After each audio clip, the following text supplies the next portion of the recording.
வணக்கம். திகம்பரா திகம்பரா ஸ்ரீபாத வல்லப திகம்பரா ஸ்ரீ குரு சரித்திரம் அத்தியாயம் 3.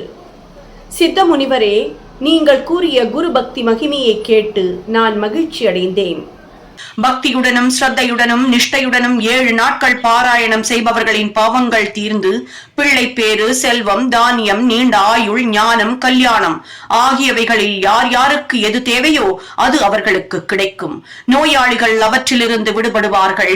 எல்லா வளமும் கொடுக்கும் சிந்தாமணிக்கு சமமானது என்று கூறினார்.